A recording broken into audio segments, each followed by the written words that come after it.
David writes in Psalm chapter 23, verse 6, "Surely goodness and mercy shall follow me all the days of my life, and I shall dwell in the house of the Lord forever." Now the word there that the ESV translates as mercy is the Hebrew word Hesed. And that word Hesed is a big word. It can be translated as a combination of things like loving kindness and loyal love, of kindness and mercy, grace, compassion. Hesed is a one-way love. It's a stubborn love. What you do does not affect someone's Hesed for you. Hesed is what was shown to us by Jesus. Jesus stubbornly and sacrificially loved us, not based on anything that we could do for him. And so even when you walk away from him, he still has Hesed for you.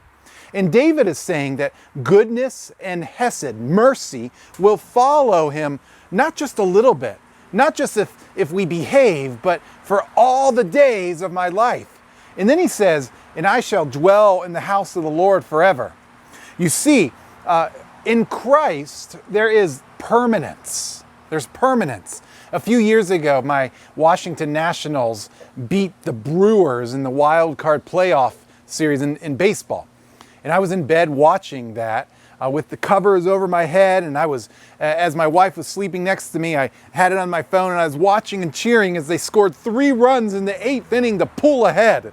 And then later on, they went to win the World Series. And all that week, all that month, everyone in Washington, D.C. was so happy because their baseball team had just won the World Series. But here's the thing. That happiness, it didn't last. The next year, they didn't do as well. That happiness started going down. This year, they're in last place. And that happiness has definitely gone down. And that's the same with all earthly things. They just don't last. They're not permanent. But listen, in Christ, there is permanence. We are secure in him. He's not going anywhere. And his love for us is not going anywhere either. And so even when death comes, God will still be there with us. I love how Paul puts it in 2 Corinthians chapter 4, verses 16 through 18.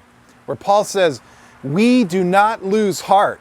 Though outwardly we're wasting away, yet inwardly we're being renewed day by day.